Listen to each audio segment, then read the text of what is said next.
Bonsoir, bonsoir, bonsoir à tous. Alors, comme d'habitude, j'attends un petit peu parce que je veux voir si ça fonctionne déjà, si on est en direct, si vous m'entendez, si vous me voyez.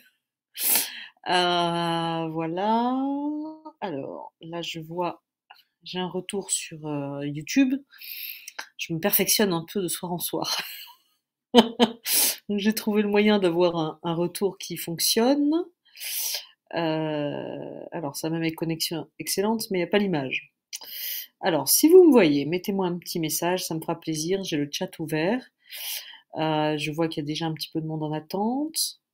En plus, comme ça vous laisse le temps d'arriver. J'ai un peu fait exprès de démarrer une minute avant.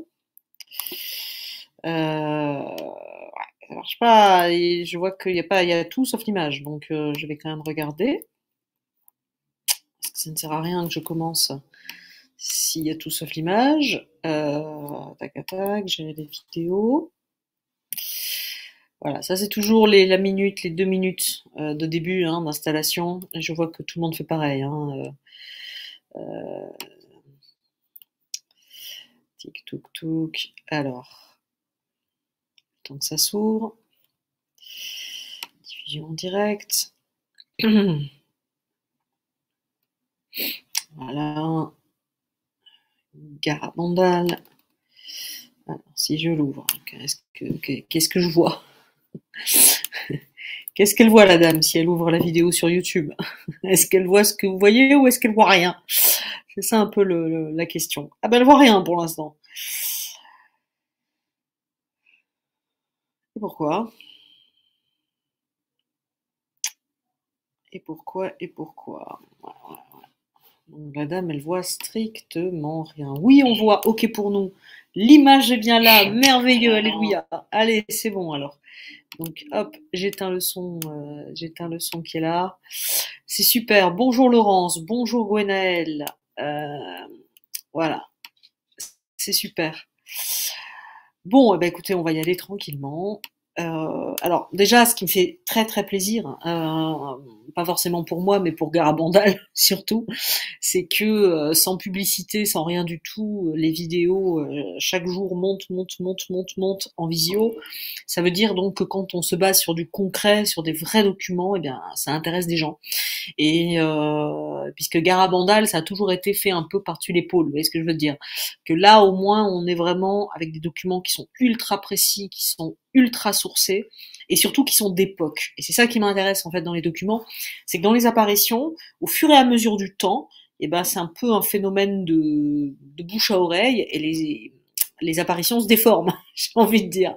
Là, avec les documents que je suis en train de vous lire, c'est comme si on était au moment des apparitions. Et c'est ça qui est assez extraordinaire. Et vous allez voir le document de ce soir, il est dingue. Alors on va changer de prêtre. Ce soir, vous allez voir que c'est un autre prêtre qui parle, mais c'est aussi ça qui m'intéresse. C'est-à-dire de partir sur des faits extrêmement concrets et scientifiques presque, mais racontés par des prêtres, avec le regard des prêtres, et la science se mêle au regard des hommes de Dieu. Et c'est ça que je trouve extrêmement intéressant, sachant que beaucoup de prêtres ont été aussi contre Garabandal, mais en fait, on s'aperçoit de quoi? C'est-à-dire que les prêtres qui ont été contre Garabandal n'y étaient pas. C'est ça qui est un truc de fou. Il y en avait un qui était pas pour, c'était Louis Andréou, et il est mort. Et il est mort parce qu'il a vu le miracle. Mais il y est allé, lui, pour vérifier. Et Louis Andréou est allé au bout du process. Il n'y croyait pas. Il y est allé en disant qu'est-ce que c'est que ce truc. La Vierge lui a donné l'opportunité d'assister au grand miracle.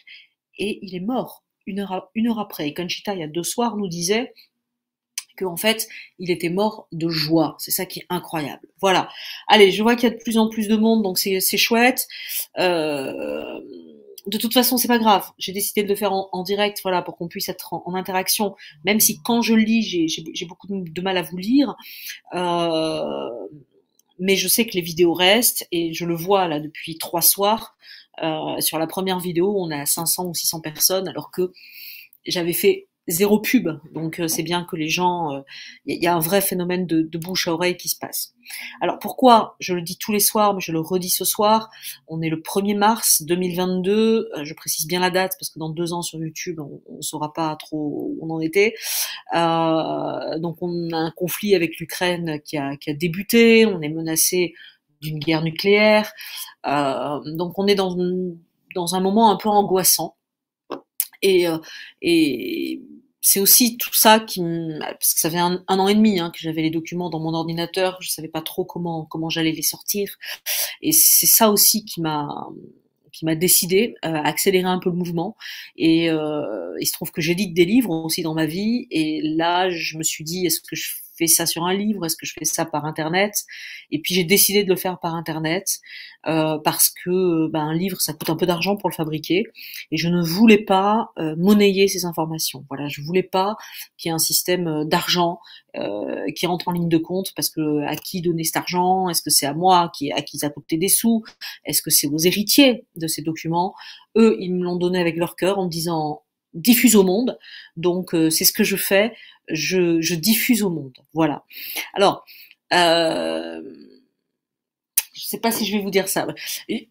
Je sais qu'il y a une personne qui détient un enregistrement de la voix de la Vierge pendant Garabandal. Cet enregistrement est spécial puisque, comme sur bande, la Vierge se fait entendre ou pas en fonction des personnes. Je supplie la personne qui a ce document, bien sûr, de me le faire parvenir. Et avec les moyens de télévision, peut-être que moi j'aurai l'occasion de pouvoir en faire quelque chose d'extraordinaire et de pouvoir vous le communiquer. Peut-être que cette personne nous écoute ce soir, je le prie, je l'espère. Alors, cette personne qui se reconnaît, puisqu'on s'est parlé plusieurs fois dans la journée, ça serait chouette de l'envoyer, voilà. Parce que ça serait pas trahir la Vierge, bien au contraire. Je pense que Garabandal a besoin de ça aujourd'hui. Pourquoi j'insiste sur Garabandal? Parce que je veux pas faire de prédiction à 2 francs 50, mais il me semble que les temps approchent. Voilà. Et j'ai un peu la sensation que ce qu'on est en train de vivre résonne avec Fatima. Et comme Garabandal est une réponse à Fatima, puisqu'en 1960, le Vatican aurait dû donner le 3e secret de Fatima, que le Vatican a officialisé son refus par écrit, c'est-à-dire qu'il a expliqué qu'il n'allait pas donner le 3e secret de Fatima sans en donner les raisons. Je reste intimement convaincue qu'à partir de 1961, les apparitions de Garabandal débutent pour donner l'entièreté de ce 3e secret de Fatima. Beaucoup de spécialistes pensent que en l'an 2000, quand le Vatican a révélé le 3e secret de Fatima, le Vatican n'a pas menti, loin de moi cette idée. En revanche, il n'aurait donné qu'une partie du 3e secret de Fatima. Voilà, on sait que, je lisais aujourd'hui des documents comme quoi aussi le président Kennedy avait demandé l'accès au 3e secret de Fatima, qu'il était question de nucléaire, d'où il avait fait pas mal de déclarations pour l'appel, président Kennedy à l'époque, et le président Kennedy est président au moment de Garabandal. Il est allé à Garabandal, il a rencontré les petites filles. Donc je trouve un peu dingue tout ça, en fait, et je trouve que en cette période où le nucléaire est un peu brandi comme un drapeau, c'est assez intéressant de se réintéresser à Garabandal. Alors on va pas réécrire l'histoire, on va pas la refaire, mais par contre, pour les saint Thomas qui sont parmi vous, c'est-à-dire qui ont besoin de preuves, qui ont besoin de documents solides, tangibles, vous allez voir que le document de ce soir et tous les documents qu'on lit depuis le début de la semaine nous permettent de penser qu'il s'est vraiment passé quelque chose. Ces documents sont fouillés, avec des gens qui étaient sur place, qui ont fait des études, qui savent écrire, qui se laissent pas promener, qui croient pas en la Vierge comme ça, c'est pas des fanatiques, c'est des gens qui sont dignes d'intérêt. Voilà. Alors il y a Balarabel. D'ailleurs, j'ai eu votre message, Balarabel. J'ai pas eu le temps de vous rappeler, pardonnez-moi. Mais Balarabel, puisque vraiment cette semaine, entre mon travail et Garabandal et les actualités, c'est énorme. Mais alors, vous m'écrivez, merci de nous en faire profiter rapidement. Les documents vont aller au Vatican, point d'interrogation. Vous savez, le Vatican, je pense, a toutes les informations, puisque Conchita, on l'a vu hier soir, certifie qu'elle a transmis le message au pape de l'époque, qui était le pape Pie VI, Paul VI, pardon, excusez-moi, le pape Paul VI, et donc le Vatican a toutes les informations. Donc le prêtre, le père Laffineur, avait constitué ce document à destination du Vatican. Bien sûr, je tiens ce document à destination du Vatican si on me le demande. Voilà. De vous à moi, je m'interroge sur le fait, je vois le pape François qui s'agite partout, en ce moment, hein, et il a raison, et quel grand homme, voilà. Je sais que le pape François est souvent critiqué, et souvent injustement, voilà, enfin, je trouve, moi, en tout cas, et je trouve qu'il se démène, et depuis le début de ce conflit avec l'Ukraine, il se démène beaucoup, beaucoup, beaucoup, beaucoup. C'est aussi ce qui m'indique qu'il y a peut-être une résonance. Je ne peux pas le confirmer, attention, hein, c'est la supposition plus, mais je me dis qu'il y a peut-être une résonance avec plusieurs corrélations d'apparitions qui racontent la même chose. Voilà, Akita, Garabandal, au final, la Vierge elle le dit un peu différemment, mais elle dit la même chose. Voilà. Donc, allez, on va démarrer. En tous les cas, si vous connaissez des gens au Vatican, n'hésitez pas à leur dire que tout ça existe. Et bien entendu, je tiens ces documents à disposition du Vatican. On va démarrer par des diapos comme hier soir. Hop, allez, tac. Voilà. Donc voilà des nouvelles diapos. Donc je vérifie que là tout fonctionne. Alors j'attrape les diapos, elles sont là. Voilà. Puisque ce que je vous montre, je le mets aussi sur mon ordinateur. Donc là je ne vous vois plus du tout, je vois plus trop ce que vous m'écrivez. Mais n'hésitez pas à écrire, à un moment je le verrai bien. Allez, on commence par la première. Donc on va aller vite sur les diapos, hein, parce qu'au final, elles se ressemblent presque toutes. On voit des scènes de village. On voit comment les gens étaient habillés simplement. C'est des gens de la campagne. Vous voyez, cette photo, pour moi, elle est incroyable parce qu'ils ont les pieds pleins de boue, elles ont des bottes de pluie. On voit les gros cailloux dont les prêtres parlent. Mais surtout, moi, ce qui m'intéresse, c'est que tout de suite, on distingue les deux voyantes. Pourquoi? Parce que elles n'ont pas du tout la même attitude que les autres. Les autres, ils sont à la cool, ils regardent les photographes, ils regardent où ils marchent, ils sourient, ils se parlent entre eux. Enfin, on sent que c'est une scène qui vit. Mais par contre, les deux petites, elles sont complètement ailleurs. Je veux dire, encore une fois, il ne faut pas être sorti de Polytechnique pour se rendre compte qu'elles sont complètement ailleurs. Voilà. Là, c'est Conchita, donc avec un chapelet. Voilà, là c'est une petite. Et vous voyez, regardez le visage. Bon là, il est un peu surexposé, puis la diapositive a vieilli. Mais quand on voit en fait la façon dont elle regarde le ciel avec le chapelet qu'elle a dans la main, et on voit tous les autres chapelets qu'elle a dans son autre main qui est ici, puisqu'encore une fois, il y avait des tas de chapelets. Elles allaient les prendre au hasard et elles le restituaient. Une fois que la Vierge avait embrassé le chapelet, elle le restituait à la bonne personne. Donc c'est juste incroyable. Et là, on voit, regardez le regard du monsieur à côté et le regard de la jeune fille qui est derrière. On voit bien que ils vivent pas tous la même scène, quoi. C'est une certitude. Voilà. Donc là, je pense que c'est Conchita, hein, jeune. Voilà. Pareil, moi j'ai toujours tendance à regarder le deuxième plan. Le premier plan, c'est la petite voyante, et le deuxième plan, c'est les gens. Et là, ce qui est assez intéressant sur cette photo, c'est de voir la petite voyante qui doit avoir l'âge des garçons et de la petite fille derrière, quoi, à 2 ou 3 ans près. Et on voit bien que ces enfants n'ont pas du tout le même comportement. C'est-à-dire qu'il y en a 3 qui sont dans le temps présent, et puis la petite, elle est complètement ailleurs, quoi. Voilà. Là, je crois que c'est Loli, Marie-Loli. Voilà, on voit qu'on leur mettait des lampes, hein. Alors, est-ce que c'était pour l'éclairer, là, pour la photo, ou est-ce que c'était pour faire des tests pour les yeux? Ça, c'est encore autre chose.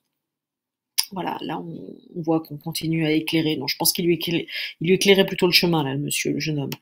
Voilà, là, on voit la petite qui est vraiment presque, j'ai envie de dire, dans un autre espace-temps, hein. Ça se voit carrément. Voilà. Là, elle embrasse le crucifix. C'est une même séquence, hein, visiblement. Voilà, toujours elle parle. Moi, ce qui m'a toujours halluciné, c'est de voir vraiment comment elle met la tête extrêmement en arrière, en fait. Elles regardent pas juste un peu au-dessus, c'est vraiment, elles sont basculées en arrière. Et c'est incroyable, en fait. Voilà. Et là, pareil, vous voyez, il y a plein d'espace-temps, là. C'est-à-dire que tous les gens qui sont derrière, ils sont dans leur monde, c'est-à-dire le monde qu'on connaît nous. Et puis elle est perchée, j'ai envie de dire. Voilà. Donc là, pareil, elle regarde, voilà, elle est en pleine extase. Là, c'est une photo avec les 4 petites alignées, voilà, avec Jacinta au premier plan. La photo derrière a arrosi, je sais pas pourquoi, mais voilà, c'est avec le temps que c'est devenu comme ça. Voilà, on sent bien que la petite, elle est en pleine extase, voilà, et là, est-ce qu'elle donne un chapelet au monsieur? Est-ce que je sais pas. Voilà. En tout cas, voilà, ça c'est pour les diapos de ce soir. Euh, c'est quand même c'est quand même étonnant tout ça. Hein. On est bien d'accord. Hein. Allez, maintenant on va s'attaquer à un autre document qui est donc signé par Don Julio Porro Cardenoso, qui était l'un des chanoines de Tarragone. Alors j'ai trouvé sa photo. Voilà, c'est lui. C'est le document qu'on va lire ce soir, c'est ce monsieur-là, c'est ce prêtre-là. Et vous allez voir qu'il pareil, qu'il a fait une enquête ultra précise en fait sur le phénomène. Et ce document, alors très sincèrement, je suis incapable de vous dire si ce document est déjà sorti ou pas. Je crois pas, mais je ne le sais pas. Est-ce qu'il est sorti en langue espagnole ou pas? Je sais pas. En tous les cas, s'il est sorti, je pense qu'il est, il est resté très très oublié. Donc je trouve intéressant, voilà, qu'on le. Ah, attendez, la souris qui me fait un truc bizarre. Je le trouve assez intéressant qu'on le lise ce soir. Voilà. Alors, en tout cas, moi, il était dans ce dossier écrit par le père Laffineur et le père Combes à destination du Vatican. Voilà. Donc, c'est réflexion sur le grand prodige de Garabandal par le docteur Don Julio Porro Cardenoso, qui est chanoine de Tarragone. Et vous allez voir le sérieux avec lequel, là aussi, ce document est écrit. Et tout ça fait que, bah moi, je pense que ça nous aide à croire. C'est-à-dire que tous les saints Thomas qui sont parmi vous et parmi moi, puisque moi, j'en étais un pendant longtemps, c'est ce genre de documents qui font que je me dis, ah ouais, c'est quand même sérieux. C'est quand même sérieux. Il se passe quand même un truc qui est pas normal. Voilà. Et vous allez voir qu'il y a une enquête, puisqu'on a souvent accusé Garabandal du démon, d'être démoniaque. Vous allez voir que dans un des chapitres, il répond parfaitement à ça. Et donc, il s'agit d'un prêtre. Donc, critériologie des révélations privées. C'est assez généralement qu'on méprise aujourd'hui ce qui sent le surnaturel. Le matérialisme prévaut et l'on analyse tout comme un laboratoire protégé contre les réalités spirituelles. Les charismes d'apparition et révélations privées ne manquent jamais à l'Église de Dieu, ainsi que le déclare Pie XII dans son encyclique Mystici Corporis, et ils continuent à se manifester chez beaucoup de fidèles de tous les états de vie et conditions comme éléments s'intégrant aux autres pour le renouvellement et une plus grande édification de l'Église. Et on doit les recevoir avec reconnaissance et consolation. Lumen Gentium numéro 12. Et pourtant, nos contemporains prêtent à peine attention à ces charismes, tandis que certains cherchent même à les tourner en ridicule. Alors moi, je peux vous assurer une chose, c'est qu'à partir du moment où j'ai décidé de croire, il y a eu énormément de signes dans ma vie. Donc j'avais 2 solutions, c'était de faire « Ouh, je vois pas, ça s'appelle le hasard ». Enfin, on le fait en général au début, c'est ce qu'on dit. Mais quand signes, plus signes, plus signes, plus signes sont partout dans votre vie, à un moment, vous dites « c'est peut-être plus le hasard ». Voilà. Donc voilà. Notre devoir, entre guillemets, ne vous fiez pas à tous esprits, mais éprouvez-les pour voir s'ils viennent de Dieu, car beaucoup de faux prophètes sont venus dans le monde. Ce divin conseil communiqué par l'apôtre Saint Jean nous avertit de la nécessité d'étudier longuement les phénomènes mystérieux du domaine spirituel. Il faut analyser les motions intérieures, les impulsions, les inspirations et suggestions pour éprouver ainsi si elles sont de Dieu, rejetant ce qu'il y aurait en eux de mal et recueillant le bien pour ainsi dégager le précieux du vil. Le discernement des esprits. Puisque Dieu, le démon et la nature peuvent contribuer à la réalisation de tel ou tel phénomène mystérieux, il est nécessaire de procéder à la lumière du discernement des esprits pour bien reconnaître si ces phénomènes sont produits par la suggestion personnelle ou par la tromperie diabolique ou quand ils sont l'œuvre de Dieu. L'homme psychique, purement tel, et donc non spirituel, n'accueille pas ce qui est de l'esprit de Dieu. Il ne peut le connaître, car ce n'est que par l'esprit qu'on en juge. Cet avertissement de saint Paul nous fait comprendre qu'un système de critères purement psychologiques n'est pas en mesure de discerner le bien du vil. Celui-là est homme psychique qui se livre entre les mains de sa propre nature, n'ayant recours qu'à elle, qui ne voit et n'examine les choses que dans les limites d'une imagination grossière, matérielle, et n'admet comme certain que ce qu'il vérifie au niveau de ses sens et de ses expériences matérielles.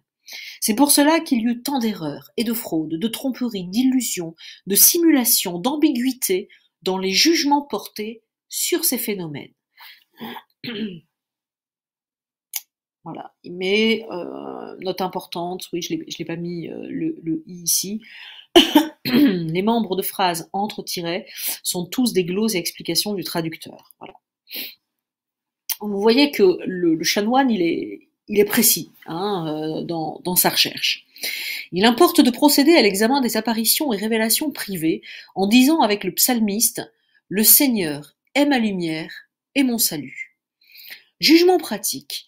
Le bon sens et le véritable esprit scientifique recommandent de ne pas porter un jugement pratique sur des apparitions et révélations privées que bien libéré de la crédulité qui accueille tout et de l'enthousiasme irréfléchi comme aussi de l'indifférence méprisante et du dédain téméraire. On doit toujours, au contraire, procéder avec prudence et réserve et les étudier sérieusement et exhaustivement. C'est-à-dire que d'un côté, je vous le résume en mots clairs, il dit « il faut pas s'emballer ». On a tellement envie d'y croire que dès qu'il y a quelqu'un qui dit qu'il a vu la Vierge, on y croit. Ou une déclaration sur la Vierge, ah là là, la Vierge elle a dit ça, mais on n'a pas cherché, on n'a pas vérifié, etc. Mais que être trop sceptique, bah c'est pas bien non plus, parce que la vérité, elle est peut-être entre les deux. Voilà. Valeur des révélations privées. Même au cas où des révélations privées seraient approuvées par l'Église, on n'a pas à leur accorder notre foi théologale, vu que cette approbation ne fait qu'indiquer que nous pouvons leur accorder pieusement une foi humaine, du fait qu'il est établi qu'elles ont en leur faveur des raisons suffisantes pour les admettre comme vraies et authentiques. En les approuvant, l'Église n'a pas coutume d'émettre un jugement sur leur aspect surnaturel. Ça, c'est très important ce qu'il dit. Aspect erroné. Des révélations étant vraies, des erreurs peuvent s'y glisser sous quelque aspect, sans que pour autant elles cessent d'être authentiques. Jeanne d'Arc crut qu'elle sauverait la France par l'effet d'une grande victoire militaire, lorsque ses voix lui dirent qu'elle serait libérée par une grande victoire, alors que ce qui lui était ainsi révélé était son martyre au bûcher. Voilà. En clair, ne tirons pas des conclusions, mais j'ai envie de dire, de notre point de vue terrestre. C'est-à-dire que le plan de Dieu est plus grand que ce qu'on voit nous. Donc parfois, on fait des conclusions totalement hâtives de ce qui des voix, de ce qui se dit. Et ça, pour Garabandal, je trouve que c'est extrêmement important de comprendre ça. C'est-à-dire que moi, quand je lis des gens qui parlent du grand miracle, etc., et qui déforment un petit peu les propos de Conchita, parce qu'ils en tirent des conclusions, en fait. Alors que, en définitive, on ne doit se limiter qu'aux propos répétés par Conchita. Voilà. Toute interprétation ne peut être que fausse. Voilà. Règles de discernement. Pour pouvoir discerner les vraies apparitions et révélations privées, il convient de garder à l'esprit les règles suivantes. Il est absolument nécessaire de compter sur l'aide divine. Sans moi, vous ne pouvez rien faire, dit le Seigneur. Grâce à lui, nous obtiendrons l'esprit de sagesse et d'intelligence qui éclairera notre entendement et donnera de la justesse à nos jugements et appréciations. 2. Une certaine expérience de la vie vertueuse est exigée pour un parfait discernement des esprits et des réalités en cause. Autrement, il sera très difficile de parvenir à un jugement parfait, car l'homme psychique ne comprend pas les choses de l'esprit. En outre, il faut prendre conscience de la faiblesse humaine et des limites de l'esprit humain pour juger et apprécier les phénomènes qui sentent le surnaturel, et donc ne pas se fier à soi-même, mais plutôt procéder à des échanges de vues. 3. La vertu d'humilité est absolument nécessaire pour éviter d'être trompé, et les voyants eux-mêmes doivent être assez humbles pour consulter un conseiller spirituel prudent et compétent qui puisse porter un jugement droit et juste. 4. Le plus sûr, le plus certain et le tout premier principe pour savoir si les apparitions et révélations privées viennent de Dieu consiste à porter son attention sur leurs fruits, car c'est par leurs fruits que vous les reconnaîtrez. Matthieu 7, 16. L'Esprit de Dieu se manifeste très clairement par les œuvres qu'il opère dans les âmes. Il tend toujours au bien, tandis que celui du démon incline au mal. Dans les vraies apparitions et révélations, l'âme progresse dans la vertu, dans la connaissance de la vérité, dans la doctrine et la science des saints. Si les voyants et voyantes respirent une sagesse céleste, cela est un bon indice. 5. Les critères les plus fermes pour éprouver si les apparitions et révélations privées sont vraiment divines se trouvent dans les miracles accomplis en leur faveur et la réalisation des prophéties faites antérieurement. Par exemple, sur Fatima, il n'y a pas de doute. C'est-à-dire que la Vierge a fait des prophéties, ne serait-ce que le décès de 2 des petits-enfants, et 2 ans plus tard, un peu moins de 2 ans plus tard, ces 2 petits-enfants sont bien décédés, etc. Enfin, elle a annoncé que le soir de la déclaration de la Deuxième Guerre mondiale, le ciel de l'Europe serait embrasé. On a retrouvé les articles de presse comme quoi le ciel de l'Europe a eu une aurore boréale exceptionnelle. C'est très rare en Europe d'avoir une aurore boréale qui traverse le ciel. On a les articles de ça. Moi, j'ai retrouvé les articles scientifiques de cette aurore boréale. Donc, Fatima, il n'y a pas de doute en fait. Il y a 0 doute. Voilà. Du coup, je sais plus où j'en étais. Les miracles accomplis. Voilà. 6. Il faut examiner la foi, l'humilité et la paix des voyants. Toute vraie révélation entraîne la connaissance plus ou moins parfaite de la misère humaine et ne laisse pas les voyants dans l'orgueil, si ce n'est seulement comme simple tentation, et en ce cas, ce n'est pas un indice de fausseté de la révélation privée ou de l'apparition. Voilà. Ça c'est quand même vraiment intéressant parce que, en clair, il vaut mieux qu'un voyant ait une conduite parfaite dans sa vie, ce qui est quand même compliqué, mais c'est pas parce qu'à un moment il va partir en vrille que ce qu'il a dit était faux. Voilà. Il faut en outre porter son attention sur la santé des voyants. Leur imagination est-elle exaltée, véhémente? Souffrent-ils de quelque affection qui dérange leur imagination et leur fait voir ce qui n'est pas? Sont-ils patients dans les adversités et modérés dans leurs paroles? Il faut bien examiner la révélation elle-même, considérer ce qui a été révélé et établir si cela est en accord avec la Sainte Écriture et la tradition, alors même que nous-mêmes ou un ange du ciel vous annoncerait un évangile différent de celui que nous avons prêché, qu'il soit anathème. Ça c'est voilà, c'est Galilée 1.8, c'est extraordinaire. Il est nécessaire de constater si le voyant est pur, pacifique, indulgent, docile, plein de compassion et de bons fruits, sans partialité, sans hypocrisie. Si les révélations et apparitions ne sont pas en vue de la gloire de Dieu et le salut des hommes, on doit les considérer comme fausses ou du moins suspectes. 8. Une révélation peut être vraie si elle annonce l'avenir alors que pourtant rien ne se produit, pas même en tout petit. La raison en est que Dieu voit le résultat de son action tout autrement que les hommes. Les extases des voyantes de Garabandal. Selon saint Augustin, l'extase est l'état où l'esprit est aliéné de sens corporel. De fait, l'esprit y est tiré hors de soi à cause d'une frayeur ou d'une révélation. Et ça, on le voit parfaitement bien sur les photos. L'âme y est ravie hors de ses sens, entraînée vers l'amour ou l'écoute de Dieu, tandis que les créatures perdent leur éclat et les sens leur agitation, je pense. C'est qu'alors l'ampleur et la grandeur de l'élévation de l'âme à Dieu est telle que cela produit l'abstraction des sens extérieurs. Seules les facultés végétatives se maintiennent en acte, et il ne peut en être autrement, car si elles étaient suspendues, l'organisme de l'extatique cesserait d'être maintenu en vie. Pour s'assurer qu'une personne est en état d'extase, il faut examiner si elle est hors de soi. Cet état hors de soi peut se réaliser selon la vie appréhensive et selon la vie appétitive.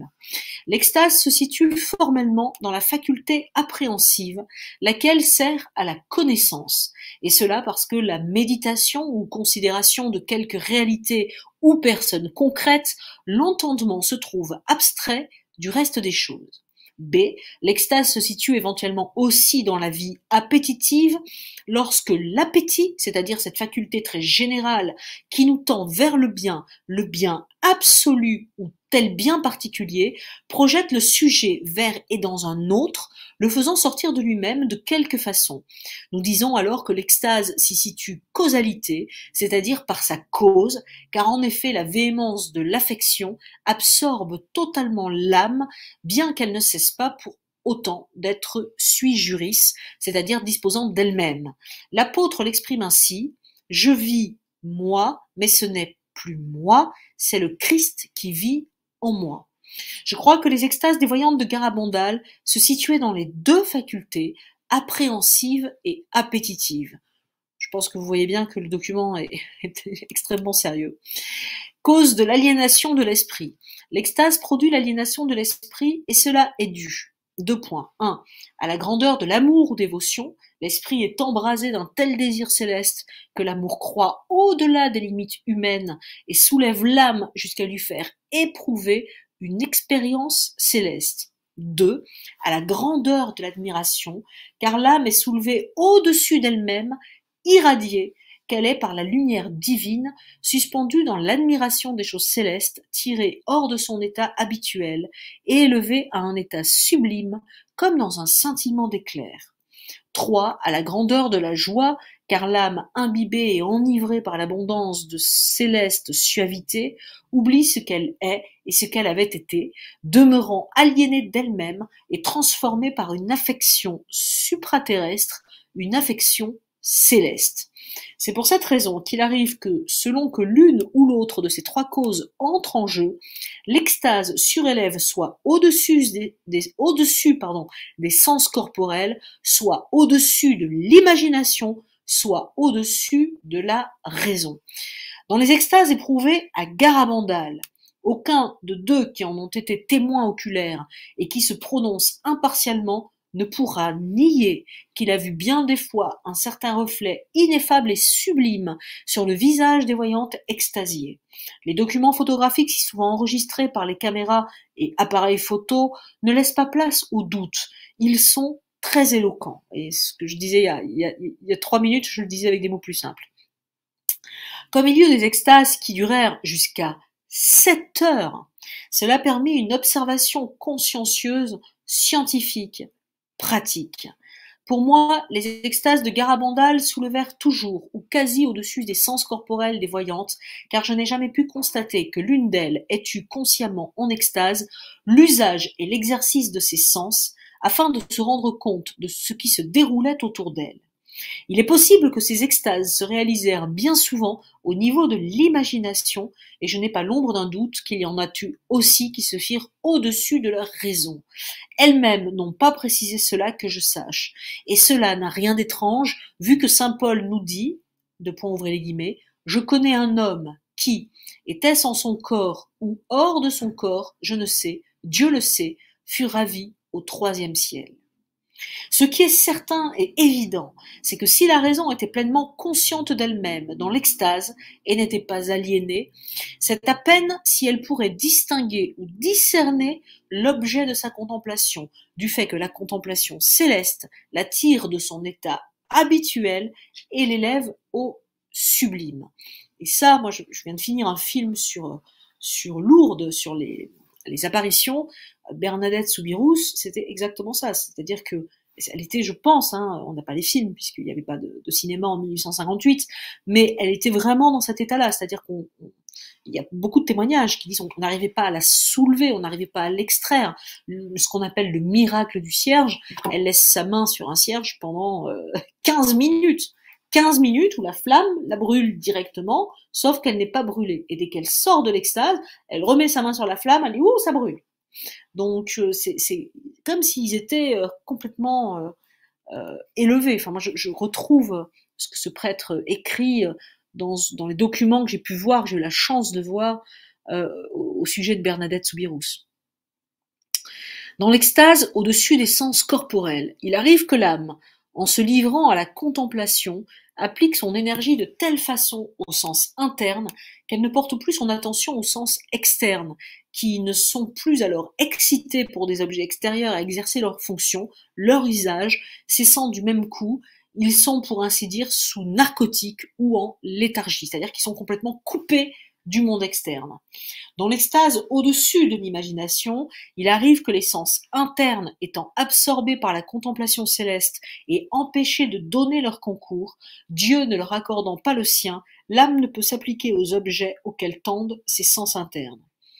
Dans l'extase au-dessus de la raison, et c'est un prêtre vraiment qui a tout découpé, quoi. Il arrive que sa partie supérieure, entendement et volonté, étant élevée au-dessus des fantasmes et imaginations et au-dessus de toute chose sensible, l'âme s'élève vers Dieu selon un mode surnaturel et occulte, incompris des voyants qui l'éprouvent, comme l'exprime saint Paul après avoir été ravi au 3e ciel. Cause efficiente des extases de Garabandal. Alors, je fais juste une mini pause pour vérifier que ça marche toujours. Il y a une personne qui me dit qu'elle a commandé un de mes livres. C'est gentil. Alors, je parle très peu des apparitions de la Vierge. Je parle plutôt dans mes livres de la conversion et du combat spirituel, des attaques du démon, voilà, très clairement. Et comment lutter surtout. C'est un livre très positif. C'est pas du tout un livre qui fait peur. Au contraire, on se marre et on se marre. Malgré tout ça. Cause efficiente des extases de Garabandal. L'extase peut se produire de façon naturelle, préternaturelle et surnaturelle.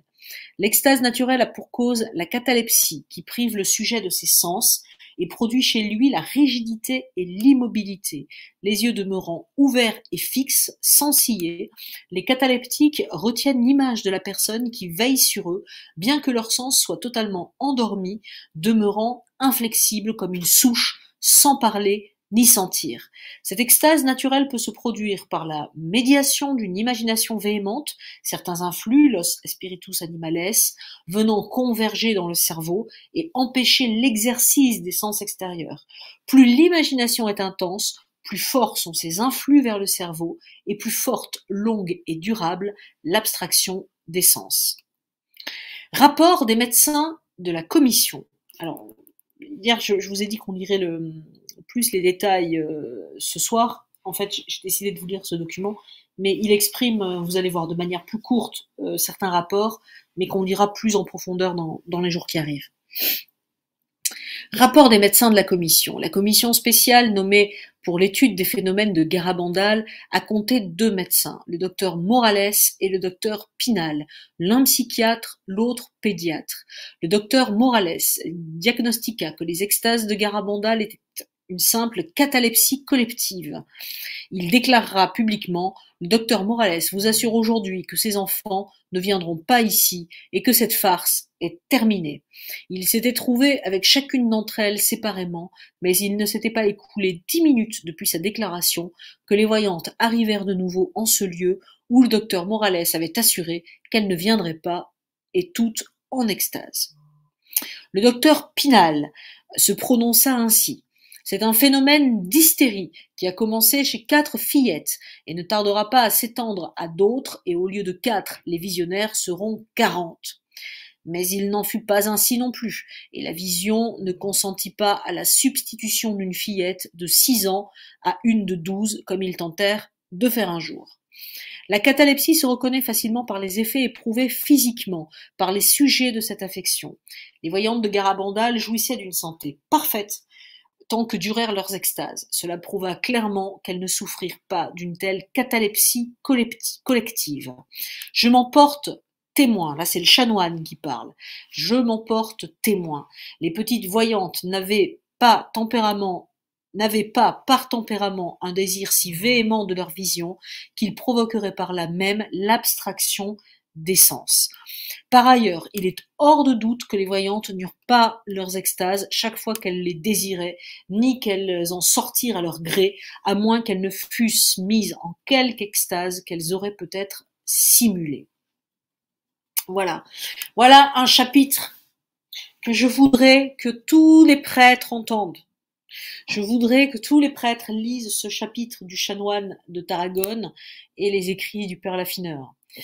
Parce que là, c'est pas Marielle de Vera qui parle, c'est pas voilà des gens qui ont envie que Garabandal soit vrai. Au final, on n'en sait rien, mais tout quand même, dès qu'on lit une analyse sérieuse, concorde à nous faire penser que Garabandal est bien réel. Voilà. Et je pense vraiment que si le Vatican ne s'est pas prononcé encore, c'est parce que les prédictions, le grand miracle, l'avertissement, le châtiment ne se sont pas déroulés. J'ai très peur que si le châtiment se déroule, parce que tout est au conditionnel, le Vatican ne puisse plus se prononcer. Ça, c'est un peu une trouille que j'ai personnellement. Mais donc je pense qu'il faudrait quand même qu'on prenne très très au sérieux toutes ces prédictions, surtout vu les documents que je suis en train de vous lire depuis le début de la semaine. Donc ce chapitre s'appelle « Les extases ne furent pas diabolique. » Je le redis parce qu'on me l'a tellement dit. Tu vas te discréditer, c'est le démon, moi je m'en mêle pas, tu comprends, c'est compliqué. On n'arrête pas de me le dire. Mais je comprends les prêtres qui me le disent.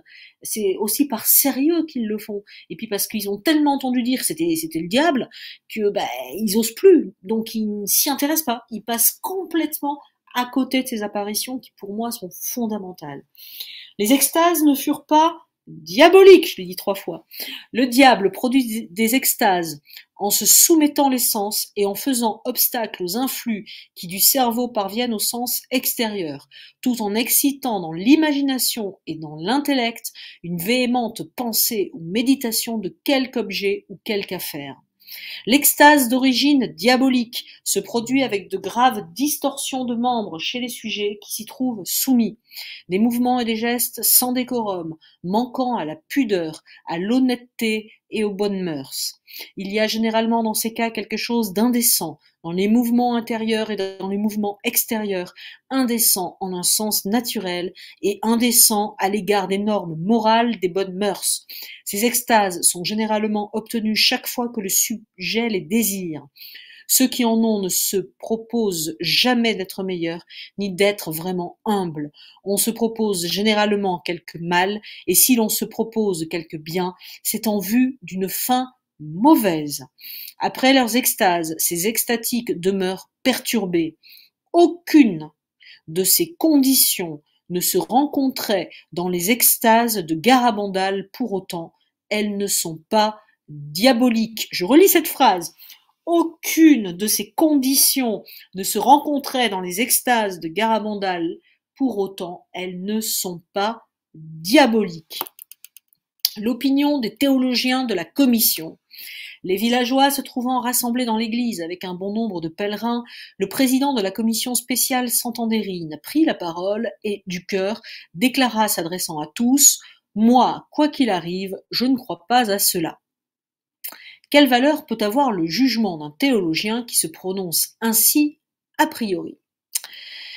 Dont Juan Antonio del Val, maintenant évêque auxiliaire de Séville, exprima l'été dernier, en 1968, donc je vous rappelle que ce document, comme tous ceux que je vous lis depuis le début de la semaine, date de 1969, donc il n'y est plus évêque auxiliaire de Séville, dont Juan Antonio del Val. Donc pour lui, les apparitions de Garabandal n'étaient pas autre chose que la vision imaginaire des rois mages que nous avions enfants lorsque nous mettions nos chaussures dans la cheminée la nuit de l'Épiphanie ou de Noël. Je laisse au jugement de chacun de vous apprécier ce sarcasme. Feu Don José Maria Sáez, le plus éminent des théologiens de la commission, affirma de son vivant au père jésuite Luis Rodrigo « Je suis avec vous, père Rodrigo. Le père jésuite ne voyait d'autre explication que d'avoir recours au surnaturel. » Quant au secrétaire de la commission, don Francisco Odriozola, il a affirmé: par malheur, tout ce qui relève de Garabandal est un mythe complètement faux.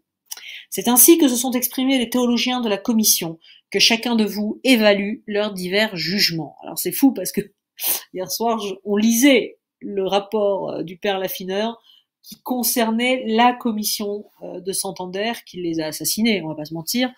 Et là, je vois que le chanoine de Tarragone, en 1969, écrit la même chose.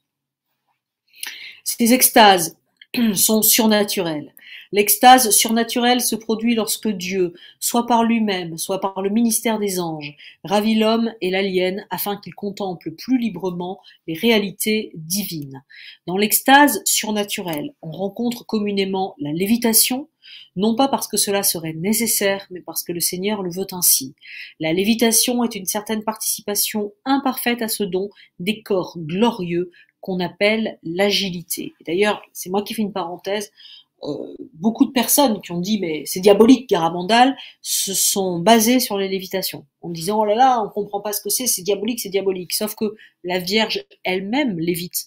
Quand la Vierge apparaît à Banneux à la petite Mariette Bécaud, la Vierge lévite et elle avance en lévitant, elle vole en fait à reculons, c'est-à-dire qu'elle reste toujours tournée vers la petite fille et elle avance dans ce sens-là, en marche arrière en fait, voilà.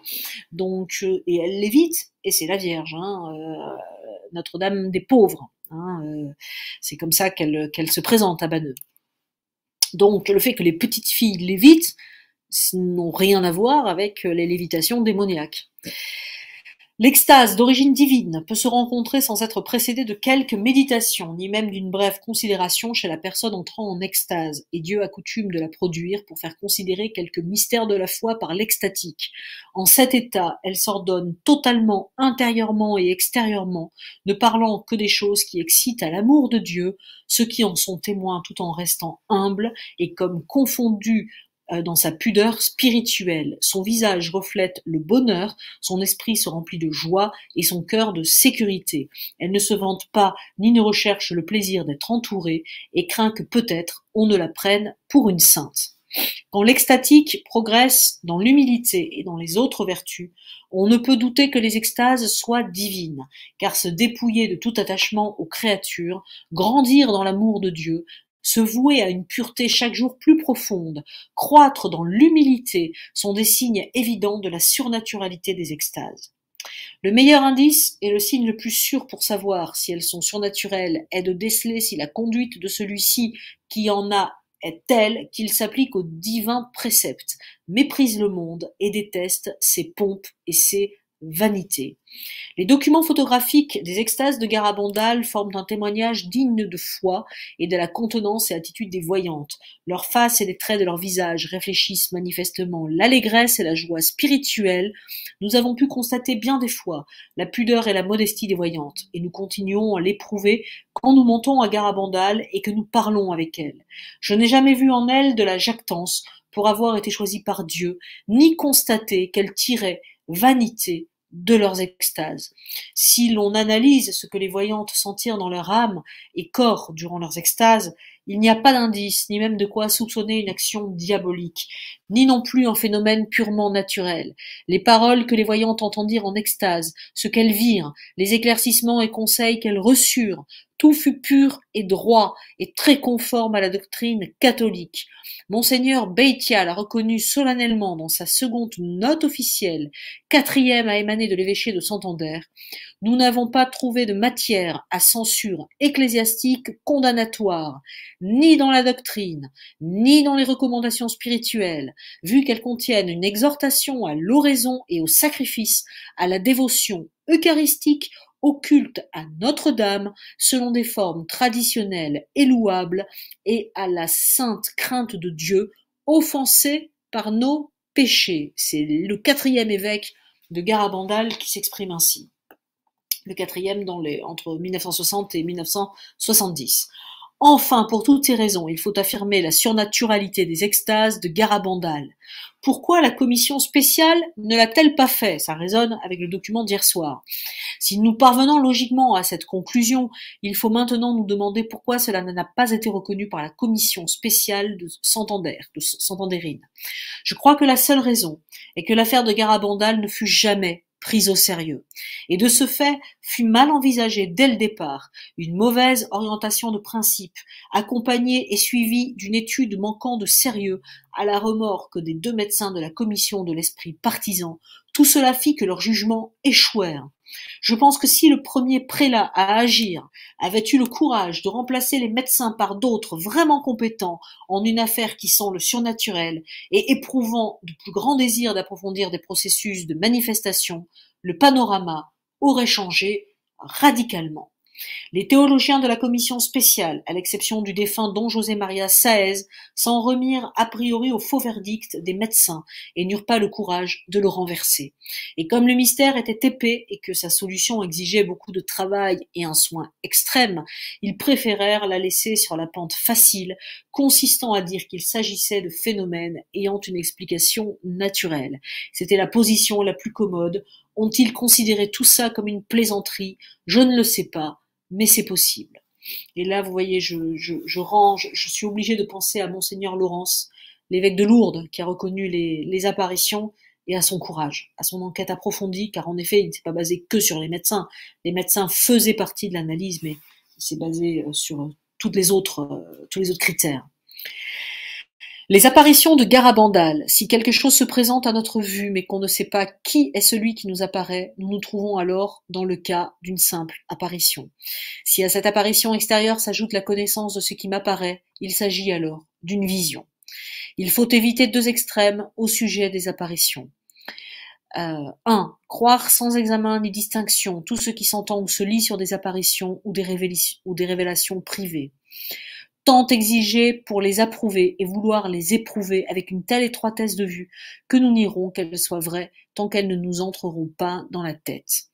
Je voudrais rappeler ici que selon saint Augustin, toute règle de foi consiste à discerner ou à connaître. Les petites voyantes de Garabandal nous assurèrent 1000 fois et plus qu'elles avaient vu la Vierge et l'enfant Jésus et l'ange Saint-Michel. Ce n'est pas parce qu'elles l'ont simplement affirmé qu'il y a quelques motifs a priori pour dire qu'elles ont rêvé, ou qu'elles sont malades, ou qu'elles sont devenues folles. Il faut certainement procéder lentement et précautionneusement, car il y a beaucoup de faux prophètes qui se lèvent un peu partout, simulant des apparitions, visions et révélations. Mais ce n'est pas une raison de condamner comme fausses celles qui sont vraies. C'est comme si l'on disait qu'il n'y a pas de vraies perles parce que les fausses abondent. Pour moi, il n'y a aucun doute qu'à Garabandal, il y a eu de vraies apparitions, visions et révélations, tant corporelles que spirituelles et intellectuelles. Dans les corporelles, les fillettes virent des personnages et des choses qu'elles ne surent pas déchiffrer. Dans les spirituelles, les voyantes pensaient et s'imaginaient ce qui apparaissait devant elles, et dans les intellectuelles, elles contemplèrent, comprirent et saisirent l'ineffable réalité de leurs visions et apparitions. Humainement parlant, nous voyons avec les yeux les choses présentes et les absentes avec l'imagination. De ce fait, nous savons que quand les visions sont corporelles et quand elles sont imaginaires, celles-ci sont des images et des corps, celles-là sont corporelles. Les voyantes de Garabandal virent comme le roi Balthazar avait vu sur le mur de la salle du festin, la main qui écrivait et ce qu'elle écrivait, puis avait repassé cela dans sa pensée et son imagination, s'y arrêtant et s'en préoccupant, mais sans pouvoir en saisir le sens, jusqu'à ce que vint le prophète Daniel, qui lui expliqua tout. C'est alors seulement que le roi comprit ce qu'il avait vu. Moïse vit le buisson ardent qui ne se consumait pas, vision corporelle. Saint Paul fut ravi au 3e ciel en vision intellectuelle. Un excellent signe pour savoir si elles viennent de Dieu. Si elles causent au début du trouble, de la terreur et de l'horreur, et si ensuite, libre de toute crainte et anxiété, l'esprit est rempli d'une certaine douceur, qui fait croître la charité et l'humilité, et provoque un désir de très haute perfection, cela est un signe excellent que de telles apparitions, visions et révélations viennent de Dieu. Un signe pour savoir si elles viennent du démon. Si elles causent d'abord une joie qui se change aussitôt après cela en horreur ou en tristesse, horreur qui de fait peut durer un jour entier, cela est un signe qu'elles sont du démon. Le diable trouble toujours. Un signe pour savoir qu'elles sont naturelles. Il faudra examiner à loisir si quelque cause antécédente a pu être capable de provoquer les apparitions et visions, voir si les visionnaires sont malades, s'ils sont mélancoliques, eu porté à des pensées et affections très véhémentes, juger de leurs propensions, inclinations et désirs, s'ils souffrent de quelques lésions cérébrales ou sont doués d'une imagination exaltée. Excusez-moi, j'ai un coup de téléphone qui vient de Géorgie, pile au moment où je vous parle.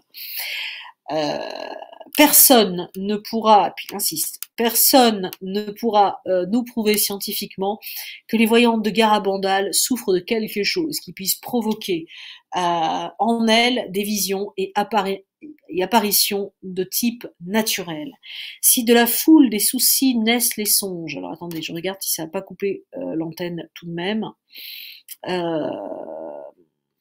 Non, ça n'a pas coupé visiblement. Puisque la personne insiste et vous comprenez que c'est une personne qui vient de Géorgie avec la guerre en ce moment, je lui avais laissé un message. Personne ne pourra nous prouver scientifiquement que les voyantes de Garabandal souffrent de quelque chose qui puisse provoquer en elles des visions et apparitions de type naturel. Si de la foule des soucis naissent les songes, nous pouvons remarquer que les voyantes de Garabandal n'ont pas eu ce souci d'avoir des visions et apparitions, de sorte qu'elles ne sont pas venues du fait d'un intérêt particulier que les enfants auraient eu pour elles, ce désir leur étant bien étranger. Par ailleurs, si nous constatons que l'humilité a précédé, accompagné et suivi chacune des apparitions et visions, il apparaît clairement que ces apparitions et visions viennent de Dieu, ce que les voyantes ni se trompèrent elles-mêmes, ni ne nous trompèrent, hormis le cas de quelques petites simulations sans importance. Il n'y a pas d'indice plus certain ni plus sûr, car c'est par leurs fruits que vous les connaîtrez. Pour les apprécier, il faut voir comment elles arrivent et quels sont leurs fruits. À Garabandal, nous avons toujours ou presque constaté une grande humilité chez les enfants, comme aussi l'obéissance, beaucoup de patience et d'affection pour tous les pèlerins, un grand esprit de sacrifice et de prière, et un très grand désir de progresser et de grandir dans l'acquisition des autres vertus. Je fais une parenthèse.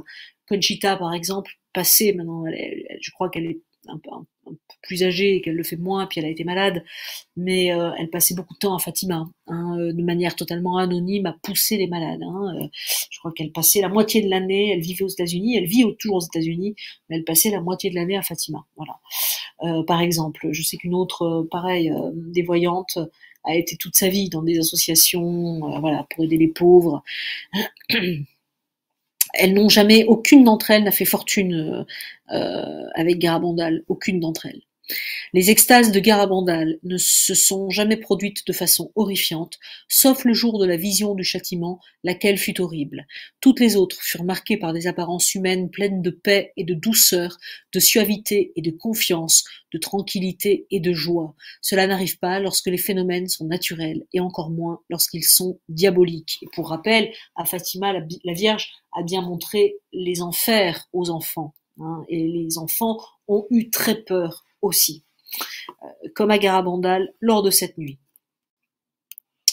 Le jugement favorable prononcé, je crois qu'on arrive à la fin du document, parce que je vois que ça va faire 1 heure, oui, voilà, il reste quelques lignes à lire.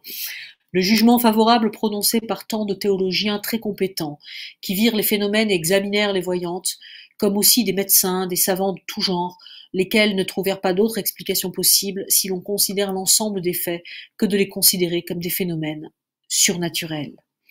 Vu tout ce que j'ai dit, je crois très raisonnable de conclure que le mystère de Garabandal est un grand prodige céleste. Et là, vous me voyez en extase moi-même. Parce que j'y crois sincèrement à Garabandal. J'y crois. Plus je lis les documents, plus je vois les photos, plus j'y crois. L'avis de Monseigneur Sirarda, autre confidence. Monseigneur Sirarda, actuellement évêque de Santander. Donc en 1969, ce document a été écrit. Écrivez le 7 décembre 1968 au père jésuite José Luis Repisso. N'insistez pas, père. Le dossier de Garabandal est maintenant fermé dans cet évêché, d'accord avec Rome. Si la Vierge apparaissait là, ce serait dans l'avenir, et je serais le premier à me rendre sur les lieux, une fois donnée la preuve que voudra le Seigneur et que nous lui demandons avant d'accepter son message. Mais il est pour nous maintenant établi qu'il n'y a pas eu jusqu'ici d'apparition à Garabandal. Cette confession, là c'est le chanoine qui reprend la parole, cette confession n'est pas sincère, c'est une façon d'écarter l'intervention du père Répissot dans l'affaire de Garabandal, et en somme, comme s'il avait dit père, laissez-moi tranquille, ne m'embêtez pas avec cette question de Garabandal. B. Je sais confidentiellement que le pape a dit au cours d'une audience accordée à Monseigneur Sirarda en janvier dernier, ne faites rien pour le moment et attendez-vous à voir l'issue de Garabandal. Cette ligne pontificale de conduite est très importante, vu qu'à mes yeux il est clair que l'évêque de Santander voulait en finir définitivement avec Garabandal. C'est-à-dire que d'un côté, l'évêque, il clôt la conversation, je ne veux plus en entendre parler, mais de l'autre côté, le pape dit « Continuons, restons sur cette ligne, tant que c'est pas fini, on ne peut pas se prononcer ». C'est en clair ce que dit le pape de l'époque. Le cardinal Sepper Pro, préfet de la Congrégation pour la doctrine de la foi, a autorisé mademoiselle Hélène Forlicher, américaine, à faire la propagande en faveur de Garabandal, car tout en lui précisant, qu'elle dise bien que c'est une affaire que l'Église est en train d'étudier, under investigation. Le pape Paul VI répondit à une religieuse barcelonaise: « Oui, ma fille, diffusez Garabandal dans votre congrégation avec charité. » C'est-à-dire que le pape de l'époque était pour la diffusion de Garabandal. À moi-même, en janvier dernier, m'est parvenue une communication du Vatican qui me fait savoir: pour le moment, il n'est pas possible au Saint-Père d'accorder une bénédiction particulière, car cela pourrait équivaloir à une approbation silencieuse de la cause, tant qu'il n'y aura pas une plus ample démonstration justifiant que les autorités ecclésiastiques déclarent sans équivoque tel fait être divin. Personne, pas même le pape, ne pourra faire des concessions ou des exceptions. Ça fait 1 heure que je lis, alors j'ai un peu besoin de boire. Allez, on arrive à la fin. Parmi les ecclésiastiques qui, de notoriété publique, ont agi contre les apparitions de Garabandal, plusieurs sont morts subitement. C'est ce qui se passa pour Monseigneur Puchol, qui fut horriblement mutilé dans l'accident d'automobile qui causa sa mort, le seul ecclésiastique qui l'accompagnait en sortant indemne. De même pour Monseigneur Ribéry, qui se trouvant à Rome, tomba foudroyé en commentant avec mépris les phénomènes de Garabandal, comme je le sais par des informations confidentielles. Elles ne le sont plus. De même aussi en fut-il pour le vicaire capitulaire de l'évêché de Santander, qui refusa la permission de construire la chapelle à Saint-Michel et alla jusqu'à interdire qu'une fois construite, on y prie, voire que les pèlerins y récitent un chapelet. Il mourut soudain cette année au début de mai. Il avait été auparavant nommé vicaire général par Monseigneur Sirarda quand il prit possession de son siège épiscopal, puis destitué comme tel 15 jours après. Enfin, ici en France, le chanoine Lesborde, rédacteur du journal de la grotte de Lourdes, mourut subitement le 1er mars de cette année, l'anniversaire de sa mort du coup. Ce prêtre avait publié dans son périodique un article contre Garabandal, extrait de la revue Rosaire et vie chrétienne de janvier dernier. Le pape Paul VI a accordé une bénédiction apostolique au centre anglo-français de Garabandal, Saint-Michel, pour tous ceux qui travaillent à la diffusion des messages de Garabandal en Angleterre et en Irlande. Et croyez bien qu'en France, je me bats, vous le voyez, je suis pas la seule. Il y a vraiment 3-4 personnes, dont une personne dont je parlais tout à l'heure, qui détiendrait la voix de la Vierge, que ça serait vraiment chouette de nous la communiquer, si là, ça nous permettrait de refaire émerger comme il se doit le message de Garabandal. Mais je sais que cette personne œuvre tous les jours de sa vie et depuis toujours pour la diffusion du message de Garabandal. Et les personnes qui m'ont donné tous ces documents aussi sont des gens qui œuvrent dans l'ombre, mais qui le font sincèrement et de manière dynamique. Je possède une photocopie du document authentique et une photocopie du texte enregistré sur bande magnétique que me remit la personne anglaise le 16 août 1968 à Garabandal et que la dite personne envoya à Rome. C'est une supplique demandant l'autorisation de diffuser les messages de Garabandal avec la permission du pape et sa bénédiction apostolique. Entre guillemets, le centre de diffusion mariale est dans l'attente de quelque chose de semblable à ce que reçut le centre anglo-français de Garabandal, comme me communique son président par une lettre de Mexico du 24 juin dernier. Si le dossier de Garabandal était clos et terminé à l'évêché de Santander, d'accord avec Rome, comme l'a écrit monseigneur Sirarda, le pape n'accorderait pas ses autorisations et les bénédictions apostoliques correspondantes. On voit par ce que j'ai dit que le grand prodige de Garabandal se maintient bien debout et qu'à Rome, l'affaire suit son cours. Voilà. Et on en est toujours au même point en 2022, sauf si quelqu'un parmi vous qui est en lien avec le Vatican m'écoute, entend ces documents, entend leur sérieux et refait surgir le dossier de Garabandal, qui n'est là pas pour effrayer avec le grand miracle, l'avertissement, le châtiment, mais bien au contraire, on sait que les 2 premiers vont se passer au sûr et que le châtiment est au conditionnel. Il ne se passera que si les hommes ne réagissent pas, si les hommes ne se convertissent pas avec un cœur sincère. Voilà, c'est ça la vérité de Garabandal.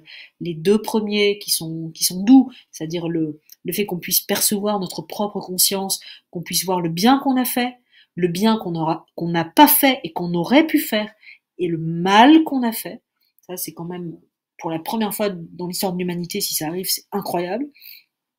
Et le signe dans le ciel à Garabandal et cette date que Conchita doit nous livrer. Voilà. Donc ne mettons pas la pression à Conchita, laissez-la vivre tranquille, arrêtez de la harceler sur les réseaux, parce que de toute façon, c'est dans le 2e temps. D'abord, on aura cette espèce de jugement, hein, je crois, voilà.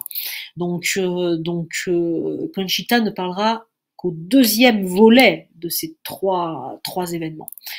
Allez, je vous embrasse, je vous souhaite une excellente soirée. Voilà, je suis un peu fatiguée, ça fait 1h05 là, et allez, je vous laisse dans la prière. N'oubliez pas de prier pour les événements. C'est la prière hein, qui peut sauver le monde. Sur mon réseau social, une personne me disait ma prière est bien petite par rapport à l'événement en Ukraine. Je ne suis pas du tout d'accord avec cette personne. Je lui ai fait savoir. Je pense qu'au contraire, hein, c'est toutes nos petites prières qui sont comme une boule d'énergie qui peuvent sauver le monde. Alors, sauvez le monde. Je vous embrasse très très fort. J'ai même pas vu les messages voilà, que vous m'avez laissés. Balarabel me dit tout va bien, c'est passionnant, je vous remercie beaucoup. Et donc je vous souhaite une excellente soirée. Au revoir. À demain, 19h.